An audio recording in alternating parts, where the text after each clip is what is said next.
हम सभी जब से इस ब्राह्मण जीवन में आए हैं, एक स्लोगन है जो आप सभी ने सुना होगा, योगी एक बार भोजन खाता है, भोगी 2 बार भोजन खाता है और रोगी 3 बार खाता है। हम सभी ये स्लोगन पिछले 5, 10, 15 सालों से, जब से हम ज्ञान में हैं, ये स्लोगन बार बार सुन रहे हैं, पर इस स्लोगन को हमने खुद के ऊपर लागू कितना किया। बाबा ने अमृत वेले का टाइम सुबह 4 बजे का क्यों रखा? इसके बहुत सारे कारण हैं और वो सभी कारण हम सभी को मालूम है। माइंड एक्टिव होता है, वातावरण बहुत शुद्ध होता है, और भी बहुत सारे कारण हैं।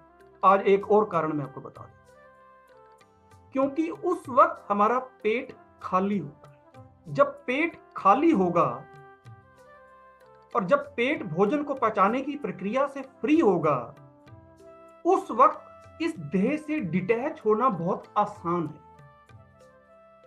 और अगर हमने भर पेट भोजन भर रखा है और बॉडी भोजन को पचाने की प्रक्रिया में टू मच बिजी है, तो इस देह से हम डिटैच नहीं हो सकते। आप कभी भी भरपेट भोजन करना और उसके बाद योग करने बैठना, आपको नींद आएगी। योग करने के लिए बहुत जरूरी है कि उस वक्त पेट खाली हो। एक ये भी बहुत बड़ा कारण है, सुबह 4 बजे योग का टाइम रखा गया है। बाकी तो कारण है ही, एक ये भी बहुत बड़ा कारण। अगर हम सारा दिन चर कुछ ना कुछ खाते रहेंगे तो कर्म योग कैसे करेंगे? जब बिजी है भोजन को पचाने में, बॉडी में आलस छाया रहेगा, सुस्ती छाई रहेगी, और आलस और सुस्ती के दौरान बॉडी से डिटैच नहीं हो सकते, और उस वक्त ना तो हम राजयोग ठीक ढंग से कर सकते हैं और ना ही कर्म योग।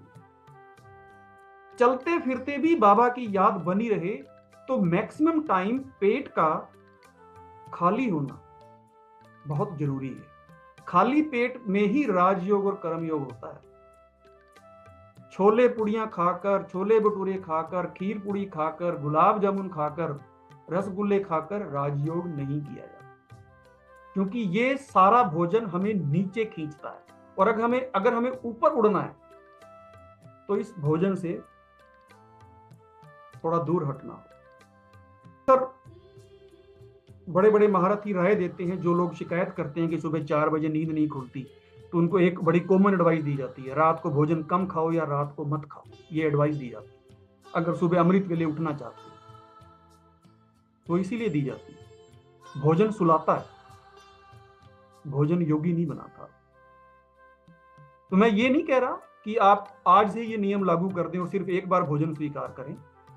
ये एक बड़ी लंबी यात्रा है, और इस यात्रा पे आप अगर 1 साल के बाद भी पहुंच जाएं तो ये बहुत बड़ी अचीवमेंट होगी।